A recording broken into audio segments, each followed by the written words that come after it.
Hello my dear students, আশা করি তোমরা সকলে ভালো আছো। আজকে তোমাদের আইসিডিএস এক্সামের জন্য আমি মক টেস্ট এনেছি, যেখানে তোমার কিছু কোশ্চেন থাকবে, ইম্পর্টেন্ট কোশ্চেন থাকবে, যেগুলো তোমাদের পরীক্ষাতে অনেক কাজে লাগবে। দেখো তোমরা এই কোশ্চেনগুলো সলভ করতে পারো কি না। দেখো প্রথম যে কোশ্চেনটা আছে যে নিচের ভগ্নাংশগুলোর মধ্যে সবচেয়ে বড় কোনটি। তো এই যে ভগ্নাংশগুলো তোমার কাছে রয়েছে, এদের মধ্যে কে বড় তুমি কিভাবে ক্যালকুলেট করবে। তোমাদের আমি দুটো প্রসেস শেখাবো, দুটো প্রসেস ভালো করে মন দিয়ে শেখো। দেখো এই যে অপশানগুলো রয়েছে, তোমার 5টা দেখার প্রয়োজন নেই, তোমার অপশান তো 4টে রয়েছে, তুমি 4টে দিয়ে আনসার করবে। তোমার এখানে যে অপশানগুলো রয়েছে না, 2 এর 3, 11 এর 17, 7 এর 9 আর 3 এর 5, তুমি করবে কি ক্রস মাল্টিপ্লাই করবে। ক্রস মাল্টিপ্লাই করে দেখবে কে বড় কে ছোট। কিভাবে করো, আমি যদি এটাকে 17 আর 2 যদি গুণ করি কত নাম্বার পাবে, 34। আর একে যদি গুণ করো 3, 11, 33। এবার বলো এই দুটোর মধ্যে 34 বড়। যদি 34 বড় হয় তার মানে 2 এর 3 এর থেকে বড়। আমাকে তো বড়টা বের করতে হবে, তাহলে আমি এটাকে আউট করে দিলাম। তাহলে এবার 2 এর 3 আর তোমার কাছে কি রইলো 7 এর 9। ঠিক আছে, আচ্ছা তুমি এবার বলো, এবার 7 এর 9 আর 2 এর 3 এর মধ্যে কে বড়। এদিকে যদি গুণ করো 9 2 18 আর 3 7 21, তাহলে কে বড় হয়ে গেল, তাহলে 7 এর 9 বড় হয়ে গেল। এবার তাহলে 7 এর 9, এবার এ আউট হয়ে গেল তোমার কাছে।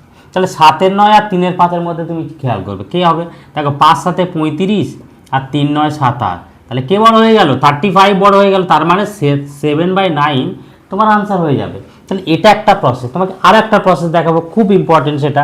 তো তোমার কাছে 2 এর 3 রয়েছে, 11 এর 17 আছে, 7 এর 9 আছে আর 3 এর 5। এবার তুমি করবে কি, এদের ডিফারেন্স বের করো। ডিফারেন্স কত 1, এর ডিফারেন্স কত 6, এর ডিফারেন্স 2, এর ডিফারেন্স 2। এই যে 2 2 6 1 ডিফারেন্সগুলো দেখছো না, এদের এলসিএম বের করো। তাহলে 2 2 আর 6 এর এলসিএম যদি বের করো, তাহলে এলসিএম কত আসবে, তোমার এলসিএম আসবে কিন্তু 6। তাহলে এই নাম্বারগুলোকে তোমাকে 6 বানাতে হবে। তুমি 6 বানাও কীভাবে, একে যদি 6 গুণ করো তাহলে 6 হবে না, তো একে তুমি 6 গুণ করবে। একে তো গুণ করার দরকার নেই, অলরেডি 6 আছে, তো এখানে 2 আছে, তো এখানে 3 গুণ করো। এও 2 আছে, তো একেও 3 গুণ করো। করলে উপরের নাম্বারটাই শুধু দেখবে। তাহলে 6 আর দিয়ে গুণ করলে কত আসবে, 12 আসবে। এটা তো 6 রয়েছে, তো 11 থাকবে। আর 3 আর সাথে গুণ করলে কত আসবে, 21 আসবে। আর 3 আর 3 গুণ করলে তোমার 9 আসবে। দেখো সব থেকে বড় কোনটা এলো, সব থেকে বড় 21। 21 মানে 7/9, তো 7/9, তাহলে অপশান সি তোমার আনসার হয়ে গেল। কোশ্চেন নাম্বার 2 কি বলছে দেখো, যে দুটি সংখ্যা 12,906 এবং 14,818, এর গসাগু 4,478, তাহলে তাদের লসাগু কত হবে। এবার বলো, আমাদের একটা ফর্মুলা আছে। ফর্মুলা কি না, গসাগু ইন্টু লসাগু সমান সংখ্যা দুটির গুণফল। এটা তো তোমরা নিশ্চয়ই জানো যে গসাগু ইন্টু লসাগু সমান কি প্রথম সংখ্যা ইন্টু দ্বিতীয় সংখ্যা বা সংখ্যা দুটির গুণফল, তোমরা যেটাই ভাবো। এবার এখানে আমরা পুট করি। দেখো লসাগু, তোমার গসাগু বলেছে 478, এবার লসাগু কত, লসাগু তুমি এক্স ধরে না। এর প্রথম সংখ্যা 12,906, হ্যাঁ 12,906, আর দ্বিতীয় সংখ্যা কত 14,818। এবার বলো, এই যে ক্যালকুলেশনের নাম্বারগুলো দেখতে পাচ্ছ, অনেক বড় বড় নাম্বার। তুমি কি করবে, এই যে নাম্বার, আমরা এখানে ইউনিট ডিজিট নিয়ে কাজ করবে। কীভাবে আমরা ইউনিট ডিজিট নিয়ে কাজ করবো, দেখো কাটাকুটি আমরা করব না। দেখো আমি যদি ইউনিট ডিজিট দিয়ে ভাবি, তাহলে 6 আর 8, এখানে 6 আর এখানে 8, 6 8 গুণ করলে কত হবে 48। তো অপশান এদের গুণ 8 যাই করো না কেন, ইউনিট ডিজিটে কিন্তু তোমার 8 আসতে বাধ্য। এবার বলো, এখানে এক্স এর মান, আমার এখানে ইউনিট ডিজিট নিয়ে ভাবো, এক্স এর মান তোমার এখানে 6 আছে, 3 আছে, 2 আছে আর 2 আছে। এখানে ইউনিট কত 8 আছে, আর এক্স এর ভ্যালু তুমি কি নেবে, এই নাম্বারগুলো নেবে। নিয়ে দেখো কোনটাতে তোমার এইটা মিলছে, 8 আসছে। তুমি যদি এখানে 6 বসাও, এবার বলো 6 আসতে 48 এর 8 আসবে, তার মানে এখানেও 8 আসছে, তার মানে কি পসিবিলিটি আছে, তো এটা তোমার হতে পারে। এবার যদি এক্স এর জায়গাতে তুমি 3 বসাও, যদি তুমি 3 বসাও, তাহলে এই 8-এর সাথে যখন তুমি 3 বসাও, দেখো 3 আসতে 24-এর 4 আসছে ইউনিটে, আর ইউনিটে তোমাকে তো 8 আসতে হবে, তো এ তোমার আনসার নেবে না। এবার যদি আমি এখানে এক্স এর জায়গায় আমি 2 বসাই, তাহলে 8 আর দিয়ে গুণ করলে 6 আসবে। এটা ইউনিট ডিজিট 6, আমার হতে হবে ইউনিট 8, তাহলে এও আনসার নেবে না। আর এরও ইউনিট ডিজিটে 2 আছে, তাহলে এও আনসার নেবে না। তোমার পড়ে রইলো কি, তোমার অপশানে। বুঝতে পারলে ব্যাপারটা কি হলো তোমার, যে একবার আমি এই 8-এর সাথে যখন আমি 6 গুণ করছি, 6 8 গুণ করলে 6 8 48 8 ইউনিটে 8, তো এখানেও 8 আছে, তো সম্ভাবনা আছে এটা হতে পারে। আমি যদি এই 8 এর সাথে 3 গুণ করি, 3 8 24 4 ইউনিটে, আর এখানে ইউনিটে দেখো 8, তো হবে না। আবার যদি আমি 8 এর সাথে এখানে ইউনিটে 2 গুণ করি, 8 আর 2 গুণ করলে 6, তো 8 আর 2 16 6, তো ইউনিটে 6 আছে, এখানে তো ইউনিটে 8 আসতে হবে, তো এও হবে না এও হবে না, তো অপশান তার মানে ইয়ে হয়ে গেল তোমার আনসার। ভালো লাগছে? যদি ভালো লাগে অবশ্যই লাইক করে দেবে। আচ্ছা, কোশ্চেন নাম্বার 3, যে 24 36 ও 54 দ্বারা বিভাজ্য 4 অঙ্কের বৃহত্তম সংখ্যা কত? মানে এখানে 4 অঙ্কের সংখ্যা আছে 4টে, এদের মধ্যে সব থেকে বড় কোন সংখ্যা আছে যাকে এই নাম্বারগুলো দিয়ে পুরোপুরি ভাগ করা যাবে। আচ্ছা, এগুলো দিয়ে যদি বিভাজ্য হয়, তার মানে কি এদের এলসিএম যদি আমরা নিয়ে নিই, মানে লসাগু যদি আমরা নিয়ে নিই, তাহলে সেই লসাগু কিন্তু একটা নাম্বার যে এরা পুরোপুরি সেই নাম্বারকে ভাগ করতে পারে। তাহলে সেই লসাগু আমাকে ফার্স্টে বের করে নিতে হবে। দেখো 24 36 আর 54 তোমরা এলসিএম বের করে নেবে। এলসিএম তোমাদের কত হবে? এলসিএম যদি আমি বের করে নিই, কত হচ্ছে এলসিএম তোমার? 6 দিয়ে যদি করো 6 4 24, 6 6 36 আর 6 9 54, আবার করো 2 2 4, 3 2 6 আর 9, ফের কাটবে 2 3 দিয়ে কাটবে। তো লসাগু তোমার কত হচ্ছে? লসাগু তোমার বের হবে, তাহলে 6 দিয়ে 12, 3 12 36, আর 36 দিয়ে 72, 72 ইন্টু 3, তো 3 দিয়ে 6, 3 7 21, তো 216 তোমার কিন্তু লসাগু বেরিয়ে গেছে। তাহলে এইবার এই লসাগুটা তো 3 ডিজিটের, এই তো আনসার নেবে না। তাহলে আমাকে এবার কী করতে হবে? এই 216 যে মাল্টিপিল, 216 ইন্টু 1, 216 ইন্টু 2, 216 ইন্টু 3, তারা সবাই এই নাম্বারগুলো দিয়ে ভাগ করা যাবে। তো 216 দিয়ে আমরা কি করব? 216 দিয়ে আমরা কি করব? যে 4 অঙ্কের সব থেকে বড় সংখ্যা যেটা আছে, 4 অঙ্কের বড় সংখ্যা কি হয়? 4টে নয়, তো আমরা একেই ভাগ করে দেখি কোন নাম্বার সেটা, যেটা এটা দিয়ে পুরোপুরি ভাগ করা যায়। তো আমরা লাস্ট কত খাবে? 4 খাবে, 4 16 64, 4 দিয়ে 8, 864, 5 3 1, এবার 9 আসবে। এবার কত খাবে? 5 6 দিয়ে 12, আর 6 খাবে তোমার, 6 16 96, আর 6 দিয়ে 12, তাহলে 3 9 কত? 9 6 15 দিয়ে 3, 63। তার মানে এই নাম্বারটা থেকে যদি 63 মাইনাস করে দেওয়া যায়, যে সংখ্যাটা পাবো সেইটা সংখ্যাটা পুরোপুরি 216 দিয়ে ভাগ করা যাবে।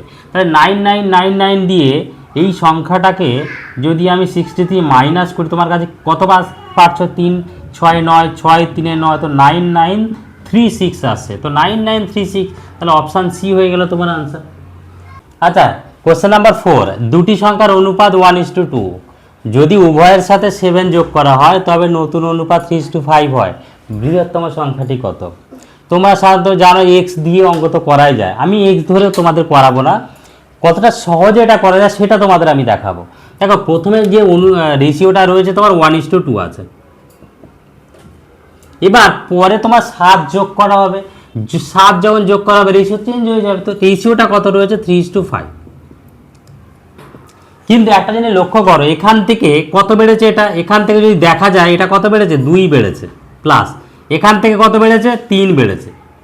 তো এইটা তোমাদেরকে সেম বানাতে হবে, যদি সেম বানাতে পারো তাহলে কিন্তু আমার অঙ্ক তাড়াতাড়ি হয়ে যাবে। কীভাবে আমরা সেই সেমটা বানাবো? কি করবে না, তোমরা এদের ডিফারেন্স যেটা পাচ্ছ 2, আর এদের ডিফারেন্স যেটা পাচ্ছ 1, এটা অল্টারনেট গুণ করো। তো এই দুইটা যদি আমি এখানে গুণ করি, এটা চেঞ্জ হয়ে কি হবে? 2 × 1 করলে 2 হবে, আর 2 × 2 করলে 4 হবে, তা 2:4 হয়ে গেল। এবার একে এই রেশিওটা কি হবে? তো 1 আছে, তো 1 দিয়ে এদেরকে গুণ করো, তো 1 দিয়ে গুণ করলে সেটা 3:5 থেকে যাবে। এইবার দেখো রেশিও কীভাবে চেঞ্জ হয়ে গেছে, সেম হয়ে যাবে। দেখো 2 থেকে কত বেড়েছে? 1 বেড়েছে, আবার দেখো 4 থেকে 1 বেড়েছে। তাহলে এই যে রেশিওটা এখানে যখন এখানতে 2 বেড়েছে 3 বেড়েছে, এটা করলে হবে না, আমাদের সেম বানাতে হবে। এখন হয়ে গেছে সেম। এবার আমরা কি করব? এখানে 1 ইউনিট বেড়েছে, অ্যাকচুয়ালি 2 থেকে 3 হচ্ছে, 4 থেকে 5 হচ্ছে, তো 1 ইউনিট বেড়েছে। অরিজিনাল কত বেড়েছে? অরিজিনাল কিন্তু তোমার 7 বেড়েছে, তার মানে 1 ইউনিটের ভ্যালু হচ্ছে তোমার 7। 1 ইউনিটের ভ্যালু যদি 7 হয়, তোমার কি জানতে চেয়েছে? বলেছে বৃহত্তম সংখ্যাটি কত। বৃহত্তম সংখ্যা কোনটা? তোমার বৃহত্তম সংখ্যা কিন্তু 4। এখন আর এই রেশিও না, এখন রেশিও চেঞ্জ হয়ে গেছে, তাহলে বড় সংখ্যাটা হচ্ছে 4। তাহলে 4 ইউনিটের ভ্যালু কত হবে? 4 ইউনিটের ভ্যালু 4 × 7, তো 4 7 28, তো অপশান সি হয়ে গেল তোমার আনসার। কোশ্চেন নাম্বার 5, যে একজন ব্যক্তি একটি ঘড়ি 1140 টাকায় বিক্রি করে 5% ক্ষতি হয়, তাকে 5% লাভ করতে হলে কত টাকায় বিক্রি করতে হবে? একটা বস্তু তাকে 1140 টাকায় বিক্রি করেছে, যার জন্য 5% ক্ষতি হয়ে গেছে, তো তাকে 5% লাভে বিক্রি করতে হবে, তার মানে বাড়াতে হবে। এবার কীভাবে অঙ্কটা করবে? তুমি মনে করো তোমার কাছে একটা বস্তু আছে, এবার সেই বস্তুর সিপি মানে কস্ট প্রাইস, দাম তুমি মনে করো সেটা 100%, যে কোনো জিনিস তুমি যে দামে কেনো না কেন সেটা তোমার কাছে 100%। এবার তোমার কি করছো না, সেটাকে 1140 টাকায় বিক্রি করেছো, এই জিনিসটাকে তুমি 1140 টাকায় বিক্রি করেছো, আর যার জন্য 5% ক্ষতি হয়েছে, তাহলে 100% থেকে 5% ক্ষতি হয়ে গেছে, তার মানে কি 5% ক্ষতি হওয়ার মানে হচ্ছে এটা 95%-এ বিক্রি করা হয়েছে।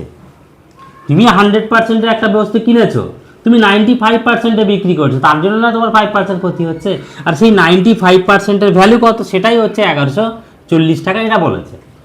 এবার বলছে আমাকে 5% লাভ করতে হবে। তোমাকে যদি 5% লাভ করতে হয়, এই জিনিসটা 100% ছিল, তোমাকে 5% লাভ করতে হবে, তার মানে কি তোমাকে 105%-এ বিক্রি করতে হবে জিনিসটা। তো 95%-এর ভ্যালু যদি 1140 টাকা হয়, 105%-এর ভ্যালু কত হবে সেটাই বের করো। তো 95%-এর ভ্যালু তোমার 1140 টাকা। তোমাকে 1%-এর ভ্যালু তাহলে কত হবে? 1140/95। এবার বলে 105%-এর ভ্যালু কত হবে? তো 105%-এর ভ্যালু গুণ করে দেবে, তো এখানেই আমি গুণটা করে দিচ্ছি 105। এবার যদি 5 × 9 = 95, 6 × 9 = 114, আর 5 × 12 = 60, তো 1260 হয়ে গেল তোমার আনসার। তো অপশান সি হয়ে গেল তোমার আনসার। তো আজকে ভিডিওটা এই পর্যন্ত রইল। যদি ভালো লাগে আর যদি মনে হয় যে তোমাদের কাজে লাগছে, তাহলে অবশ্যই লাইক করে দেবে, আর তোমাদের মতামত কিন্তু অবশ্যই কমেন্টে করবে, আর সাবস্ক্রাইব করে রাখো চ্যানেলটা, কারণ আপকামিং আরও এক্সামের জন্য, শুধু আইসিডিএস না, যে কোনো পরীক্ষার জন্য তোমাদের আমি এরকম ভিডিও আনবো, সেখানে তোমাদের যে ম্যাথের সলিউশনগুলো থাকবে সেগুলো তোমাদের জন্য খুব ইম্পর্টেন্ট হতে যাবে।